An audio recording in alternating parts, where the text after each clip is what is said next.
Welcome to Let's Talk Ball. I'm Thad Brown along with Carl Jones. Every single week, we go back, watch the film of the Bills game, win or loss, or demolished loss. And then we talk about what we saw X and O wise from the Bills. And Carl, look, it ain't going to be a lot of good this week. But before we get into that game, let's start with a big story that just broke on Tuesday when we are recording this. Von Miller suspended 4 games. He has been the Bills' either first or second best pass rusher so far this season. I'd probably say first, but there's a decent argument for Greg Rousseau. First, let's talk about what he has been from your point of view, and then what the Bills have to do or where they need to get that pass rush from, how they can get that pass rush without him for 4 weeks. He's been their pass rush specialist, obvious third down situations, fourth quarter where, the opposing team is going to drop back and pass a lot. And he's kind of excelled in that specific role where the Bills just ask him to go hunt. And I think at this point in his career, that's probably the best role for him. And they're going to miss that. I mean, he, like you alluded to, if he's not the best, he's been the second best player for the Bills in that regard. And you may not lose a lot in terms of snap counts because he wasn't playing a lot anyways. He only played 9 Sunday night. Game script had a lot to do with that. I mean, you're not asking Von Miller to play in 13 personnel while they're running the ball down your throat. But in that situation, it's fourth quarter, maybe a Sunday against the Texans, and CJ Stroud is driving down the field for a possible game-winning drive. You won't have 40 out there to maybe close the game for you. And he did play, in the range of 30 to 50% of snaps. Not, we've talked about it. He's not the old Von Miller, but he still is a guy that can be effective in spots. And without that, now, if I'm an offense, I'm going to think, well, 50 is pretty much my only concern. I do got to worry about Ed Oliver and, Daquan Jones in the middle. But in terms of the edge, Greg Rousseau is the only concern. I can really concentrate my pass block on the guys in the middle. Hope I can maybe get by on the outside. The Bills won't have nothing, but Von Miller has been effective, and it will be a loss. And you take a look at the 4 games they're going to play now. Houston's got one of the best pass games in the league. I think this game's going to be a lot of outside passing, quarterback to receiver kind of stuff. Seattle, if you watch Monday night, they can sling it, and look, the Jets still have Aaron Rodgers. So, this is going to be a 4-game period where there are harder teams and harder stretches on the schedule. This will be a loss that will be, the Bills will feel. Yeah, you hit it right on the head, though, because of the quarterback play. The thing that gets quarterbacks most uncomfortable is pressure. And Von Miller, that's what he's doing at this point in his career as a designated pass rusher. I know he plays early downs sometimes, but it's not as consistent as he is on third downs and late in games when they're asking him to go hunt. So, I mean, if you want to make Aaron Rodgers or Geno Smith, who's had a late career renaissance, shout out to him, and then the young boy CJ Stroud as well. I mean, you will want 40 to be out there and do it, and now you're going to probably ask Javon Solomon, who at this point in his career is probably better as a pass rusher as opposed to a run defender. But you're going to ask him to probably step up and take some of those snaps, and that may be too tall of a task this early in his career. Who knows? You'll have the opportunity this Sunday, but that's a huge leap of faith that they're going to have to try to make on Sunday. I like Solomon coming out of college. I think you're right, though. He's looked not quite ready for prime time yet, but there's promise there. So I'm interested to see that. AJ Epinesa has been okay at times. I think he was better last year. He'll probably get more opportunity certainly this weekend. And then you got Casey Toohill, who's really much more of a run defender. So I think when it comes to pass downs, it's going to be one of the 3 guys that we named already. You can put Dewan Smoot outside. The Bills have preferred him a tackle so far. So that's an option. And, a guy that's had 5-6 sack seasons multiple times. But it's going to be, it was already kind of edge rush by committee to a degree, or at least coming into the season. Now it'll certainly be that coming up this week. All right, Carl, let's talk about Bills and Ravens, and we'll keep it on the defensive side of the ball. Look, the Ravens ran for 270,000 yards, or at least it felt that way. To me, though, there's a lot of things that went wrong. You don't get beat like that on one thing, but the way the Ravens schemed it up right from the start. I mean, that 87-yard touchdown run is a thing of beauty. Trapping the wing tackle or the wing tight end, who's really a fullback, on Ed Oliver. Daquan Jones gets trapped by a guard, essentially. And then, I mean, they had that thing covered. If the only guy who's making a tackle there is Damar Hamlin, if he takes the perfect angle. And then from then on, the rest of the game, it was just a coaching coup de grace for the Ravens doing almost everything right. Yeah, it's funny. I've been in games like that. Don't look at the stats, people at home, but Boston College, I think my junior or senior year, it was something like that where A.J. Dillon just had his way with us and wasn't nothing we could do about it. Lamar Jackson don't count. He was in his own world when we played against him. But yeah, you to this point, with the Bills reserves in that second level, Balin Spector, Dorian Williams, Cam Lewis all being in those positions right now, they really hadn't been tested to the point where you're like, oh Lordy, like you're missing your three of your better players on defense. And then this week, in terms of eye candy, in terms of pure manhood and willpower, we're coming right at you. Patrick Ricard is one of the most unique players in the league that don't get enough airtime for how wild of a player he is. This man is 300 pounds, looking like he's supposed to be at D tackle fullback. My man on the long Derrick Henry run, the other one, the 38-yard one, he out running in front like he a tight end or something, taking up two blocks. Him, Balin Spector and Damar Hamlin. They're a unique bunch, and I know the Bills haven't seen them since 2022, and I know a lot of the players on the defense didn't play in that game. But boy, shout out to the Ravens running game for figuring things out and some of the weaknesses where the Bills defense in general will rather get gashed on the run because they don't want to give explosive game plays in the pass game, so they'll stay in those two high safety shells. But even when the Bills brought another guy in the box, it didn't matter, and I think that speaks to what the Ravens were doing on offense, as well as some of the shortcomings on the Bills defense as well. You talk about those shortcomings. I think the Ravens offensive staff looked at the Bills and said, I see two weaknesses here. One, they're light, and two, they're inexperienced. We're going to try and exploit both. And you mentioned the eye candy, the number of plays which we're going to fake a handoff this way and throw the other way. We're going to fake a throw left and come back with a run up the middle. They did such a great job keeping the eyes moving. They pulled out that it's funny. I don't know if you remember it. I think a lot of people, if you remember these games, Bills and Ravens, the Ravens have that play where Lamar Jackson will essentially fake a quick throw wide and then like almost turn around and tuck it right in the belly and it's a run straight ahead. I've seen the Ravens run that play at least a dozen times, just against the Bills. But I've seen it because I've watched all these games. Balin Spector hasn't been in these games. Dorian Williams hasn't been in these games. Cam Lewis, to a lesser degree, has not been in these games. So when they ran that play, Justin Hill had 10 yards of all kinds of real estate because Spector and Dorian Williams were out chasing a pass that was never happening. That was the entire first half. And look, as much as you want to say, well, if the Bills starters had been in, it would have made a difference. I don't know if that would have been the case. The eye candy was that good in this game. Yeah, like I believe in 2022 or 2021, when the Colts did the same exact thing, the Bills weren't hampered with the injuries then.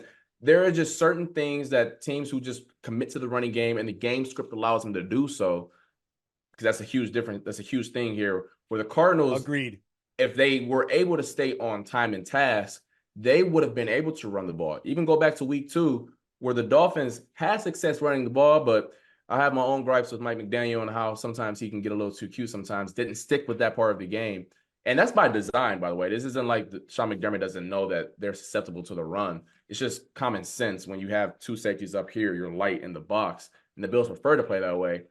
But because the offense wasn't up to speed, the Bills offense that is, and the game script allowed them to stand out where 2 tight ends, 3 tight ends. We're only having 1 receiver on the field, and it's not Zay Flowers.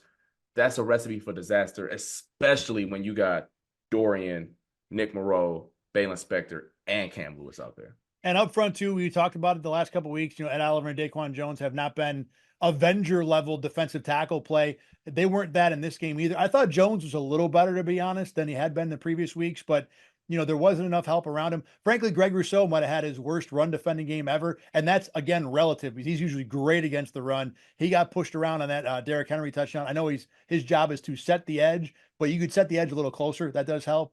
So that there were spots where everybody kind of had, their moment. And, there were too many times where guys got single blocked and erased all over the field. The Ravens were just, better top to bottom when it comes to everything in the run game. And it didn't matter. I don't know if it would have mattered if the Bills were healthy. I want to talk about that in a second. But first, when it comes to the pass game, the Ravens had some quality thoughts, quality plans coming into this one that way as well, because they were exploiting Buffalo, not short underneath where you think you would take a cover 2 scheme. It was a little further down the field in the intermediate zone. Yeah, right in the smack dab in the middle of the defense, once again, where some of that inexperience is. And you think about some of the 3rd and long situations, it wasn't like Lamar Jackson was going outside the numbers on those, like in those plays. It was right down Broadway. And I think that's a little discouraging, especially when that type of defense kind of protects the underneath defenders, because it's 5 guys underneath and just 2 deep. So that wasn't great to see. I know, and listen, the Bills did what they were supposed to do the first 3 weeks of the season. You play up against inferior opponents, you're supposed to dominate them, not taking anything away from that. But when you go up a weight class, several weight classes, excuse me, clearly that's the way that game went Sunday night. Absolutely. And you have some similar weight class fights coming up. Some of that cute stuff, and not disrespectful, but like in terms of all the exotic stuff that you were doing, can't really fly if the guy across from you can kind of see through some of that. Well, I And think part of it too was you talk about the Bills doing what they were supposed to do. I think the Ravens exploited that. They knew that, or maybe they believe that the Bills being younger and inexperienced, and even the guys that, the Taylor Rapps and DeMar Hamlins, who are the starters, are still inexperienced to being in that position in Buffalo. You have an assumption, okay, I believe they're going to do what they're told to do because they've been really good at executing the fundamentals. But if I know where they're going to be, I know where the space is, and that's where the Ravens threw the ball all night long. yeah, that's the thing. A lot of people have said they can get competent to play out of the safeties. That's all fine and dandy when you go up against a quarterback or an OC who maybe not be stellar and you can trick them a lot of the times.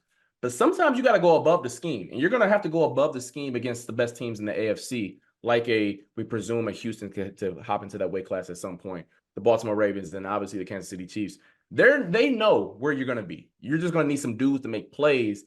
And to this point, those two back there especially aren't the dudes who are elevating. And I think that's where, above all else, where I'm ringing some red alarms going forward, because I don't know how that's going to improve outside of Cole Bishop learning on the fly and becoming the player that they hoped that he would be when they drafted him. Which is a real tough ask for a rookie and B, a guy who didn't have a training camp. And I think above the scheme is the great way to put it. The first 3 weeks, I don't want to say the scheme was carrying the Bills, but the scheme was, playing above the opponent at least. And if the Bills need to elevate, this game was, like you said, a warning siren that it may not be there. Now, look, it was one game. We will see. The Ravens had a great plan. The other part of it too, it may not be, you compare this game to the previous coaching staffs. It may not be that this coaching staff was better. It may be that this coaching staff had 3 games of evidence to see what was going to happen. The previous two had much less than that. So that's a part of it as well. Real quick, I brought it up. Let's discuss it. If Matt Milano, Terrell Bernard, Taron Johnson all play in this game, how much different do you think it would have been? Better. What was the score? 35 points they gave up? Yeah, 35-10. They give up 24, maybe. They still lose by double digits. Like the offense wasn't doing anything. Maybe Dorian Williams doesn't. Maybe Matt Milano will be the wheel right there. Maybe he doesn't give up that wheel touchdown to Justice Hill.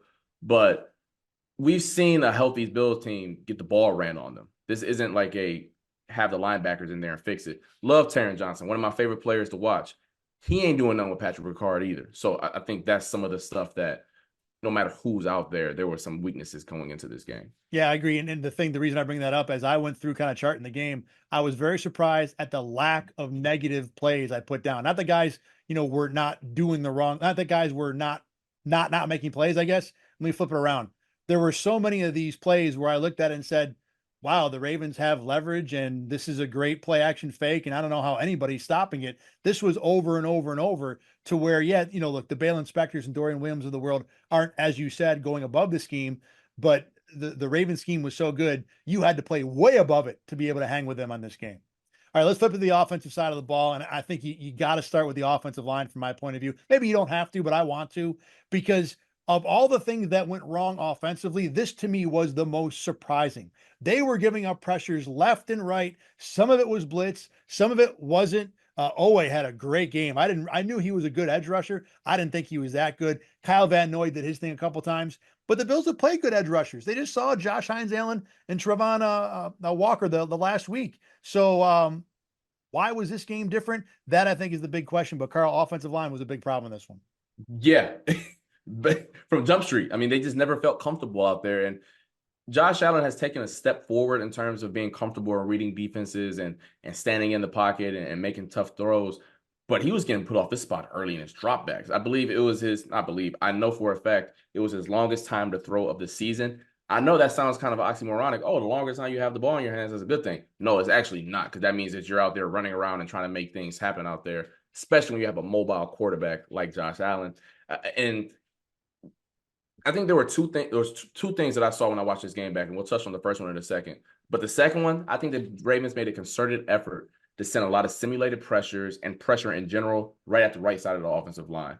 and you'll touch on Osiris Torrance, but I think they felt as if, not in the room, not in the building, everybody, but I think based on what we saw, they think that was the weak part of the Bills' offensive line in terms of maybe passing things off and just being a guy in general. Because boy, all the stuff that went wrong on the offensive line seemed to come from the right side.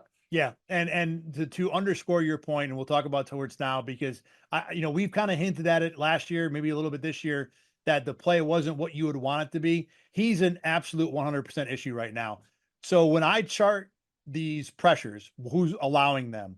When it's a stunt or a game, when two offensive linemen are involved in the play, I'll never put it on just one guy because I can never know who was supposed to be where. So when I chart them, I'll put down both numbers. So if it's Spencer Brown and Torrance next to each other, I'll put 64-79. I've got multiple pressures where all of them seem to involve 64, one way or another. Either it's McGovern and Torrance, Brown and Torrance. There was a Dawson Knox and Torrance play where they allowed a blitz to get home. I don't know whether it's his eyes or his confidence or just the lack of reaction time, but you're right. The problems when it came to blitzes were we're almost all on the right side of that line. And when I'm thinking back now, as you bring it up, a couple times when the Ravens would show heavy pressure and then drop, they always drop guys from the center going left. They never drop the guys to the right. Those guys always came. So, when it comes to red alarms going forward, is it just one bad game? This is something that's going to continue to get exploited. Yeah, and we've talked about it, marrying pass rush and coverage. I also think what the Ravens are doing on the back end, I don't want to raise the red alarm and say, oh my gosh, this is a huge problem. The Bill season is tanked. But there are very few teams in the NFL who have the personnel on the back end as well as up front to combat with some of the issues that the Bills have. And the Ravens are one of them. I think there's three teams in the AFC. The Ravens, obviously, the Jets, who have done so over the past few years, and then the Chiefs as well. What I mean by that is you got guys on the secondary who can go bar for bar and play man coverage and not feel less than. And then you have guys up front who can cause havoc. Because what the Ravens did, we're going to put Kyle Hamilton on Dalton Kincaid. We think he's the best safety in football. We don't care how good you think Dalton Kincaid is. And then we're going to put Marlon Humphrey, our versatile corner who can play inside and out, and we're going to put him on Khalil Shakir. We got our shiny new toy and Nate Wiggins, our first-round pick. We'll put him on whoever, Mac Hollins. We ain't scared of that. And then we got Brandon Stevens. Keon Coleman's a rookie. We're not scared of him. And I think when you combine that with what's happening up front, it was a recipe for disaster. And I think that type of defense is going to give the Bills fits going forward, and Joe Brady is going to really have to figure things out to combat that. You talk about some of the teams that are playing coming up here. I mean, the Texans have Darryl Stingley on the edge and plenty of edge rushers to go at the quarterback without needing much help. The Jets, Sauce Gardner, DJ Reed, we know. The Seahawks, Tariq Woolen, a guy who their defense isn't very good, but they at least have the secondary personnel to make that work. And they have the same exact scheme that the Ravens run. McDonald, it comes from Baltimore. Yeah, the same coach. How impressed were you with the Ravens' ability to execute? I know, look, Humphrey's a really talented player, but I think he's been inconsistent at times. Hamilton's ridiculous. There's no doubt there. But on top of being able to attack in the pass game that way, there was I think the first play of the second half was a run for -1. The Bills ran 12 personnel out, so 2 tight ends. And you've got Mac Hollins, Dawson Knox, and Dalton Kincaid on an edge. It's going to be the point of attack. And the Ravens are staring across at it with Kyle Hamilton, Marlon Humphrey, and one of the other safeties. And it dawned on me, I'm like, the Bills are showing a strong personnel here with 2 tight ends, and the Ravens are just throwing D-backs at it and say, go ahead, have at it. And on this particular snap, and on too many of them, the Ravens were the team that won. If you can go corner and DB and dime and nickel against Bills 12 personnel, what the heck are the Bills bothering to run that stuff out for? Because the defense is almost always going to have the advantage. Yeah, the Ravens are unique in that regard because a lot of teams, when they run that nickel and dime personnel, they'll bring another corner on the field, which means he's a smaller guy like a Taron Johnson. Well, the Ravens say, we think Kyle Hamilton can be a nickel. So we'll put 6'4", 215, 220 in the box, and now he ain't no smaller than a normal linebacker. And that's where the number count for if you're the Bills gets a little wonky because obviously they don't feel as if that Dalton Kincaid can maybe hold up and run support against Kyle Hamilton. Maybe in their eyes, Dawson Knox and Hamilton is a wash. Regardless, that is a matchup where you're going to need the OC to press some buttons to really dive deep into his bag and make it work because man for man, it just is not a good matchup. You talked about the OC having to get into his bag and really both coordinators for the Bills Bobby Babich and Joe Brady had a great first 3 games. They were pushing all the right buttons. But you talked about this before we started recording here. This was kind of the reverse. This was kind of the Bills getting a dose of their own medicine on both sides of the ball.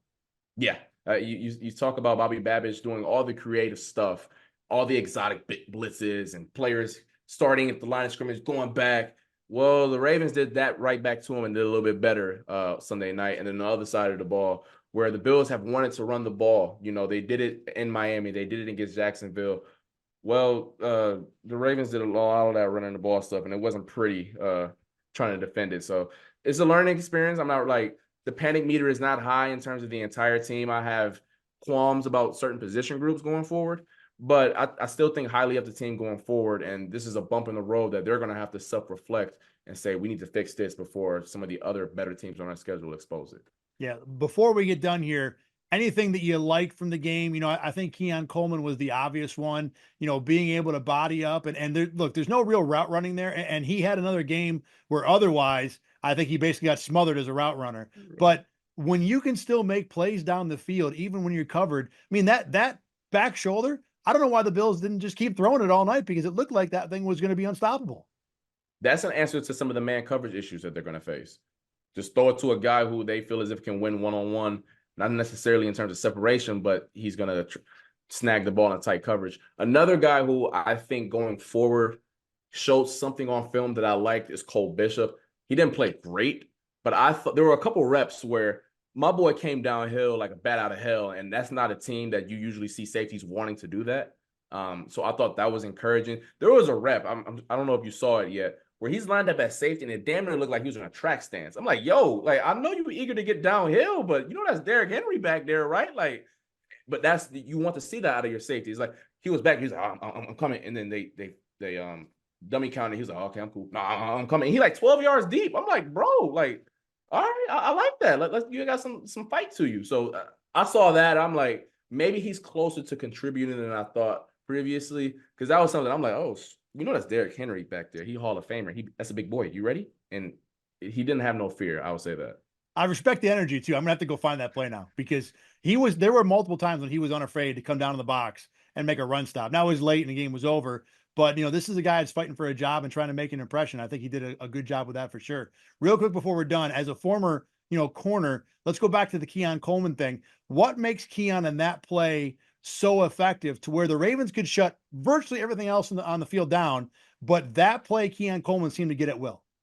He has really superb body control. And I think that's something where if you're a defensive back, you want to smother guys and be all over them. But there are certain guys who are comfortable and the uncomfortable. And some of that's from his background in basketball, where he's playing above the rim in tight quarters and driving through the lane and always having bodies around you, so he's not fazed by someone right next to him. That's what makes it difficult, because a lot of guys, you're right next to him, right on top of them. All technique go out the window. Every drill that they train in training camp and in the offseason, all the late hands and push off with the wing and go get the ball, they're not really comfortable doing that. Like, I think, for example, Gabe Davis, I don't think was ever comfortable doing that. That wasn't a player who was comfortable in tight quarters making those catches. Keon Coleman, and it's natural too. I think that's the one thing that is encouraging.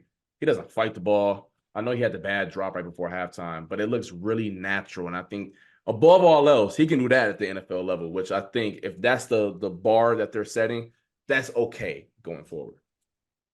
It's kind of funny. We did a whole podcast talking about a Bills game and really didn't talk about Josh Allen at all. And I don't think that's any mistake on our part, because I don't think there's much he could have done. There were a couple throws that weren't great. There was that one in-breaker to Mac Hollins, which I don't know what the heck he was thinking. He threw it right to the defensive back. But beyond that, it felt like, either he dropped back and nothing was available, or there was a guy in his face right away. The only play I can think about Josh is maybe with that trick play, tuck it, but that's tough. You were put in a tough position by the OC, but Josh is wired that way in the first place, and you don't want to coach him out of trying to make a play. But that's the only thing I could think of. Like, hey, buddy, you maybe should have just threw that out of bounds or took it a sack. But he was far down the list of the issues Sunday night. Yeah, and you posted on _Jones11, right? That's off the top how to say it. I've read it wrote it down a few times. I actually haven't said it out loud. But that's your address on X, and you kind of broke down the trick play. The Ravens had that covered top to bottom. Kyle Van Noy, by the way, pretty much sniffed it out. You can see him like, wait, 17's over here, 1's over here. Okay, I'm just going to run outside the snap and wait for the ball to come to me, which is what happened. Yeah, I said it on Twitter during the game. There are certain trick plays where I'm like, did that even fool the scout team? Like, that's kind of how I felt because I don't know where the misdirection was coming from, but it's revisionist history. I don't have an issue with calling a trick play there, just maybe not that one. And I think that's kind of where a lot of people land as well. Yeah, the other problem I had too is that the Bills had not all year shown anything with Curtis Samuel in the Wildcat to where, okay, well, maybe this other thing is coming that we've already seen. Once it's brand new, everybody knows it's got to be something deep, deep in the bag. All right, anything else from you for this game? Nah, I think there's a fun game coming up. Bills down in Houston, and some former receiver that used to play on the team. I don't know, something to be cool about that storyline coming up. Really? I'm gonna have to find out who that guy is. It must be a fun thing to talk about on Wednesday with the Bills. I'm sure a question or two might come up. All right. For Carl Jones, I'm Thad Brown. Want to tell you, as always, to watch Let's Talk Ball at RochesterFirst.com, WIVB.com, on YouTube. If you go to RochesterFirst.com, please click on 8 Sports Extra. You'll see all of the Let's Talk Ball segments we do all year long. Even if it's for an old game, I'm sure you'll learn a thing or two. You can also find us on YouTube and wherever you get your podcasts. We'll be back next week to talk Bills and Stephon Diggs, I know who it is, and Texans, breaking that one down as well. Thanks for watching and listening. We'll see you then.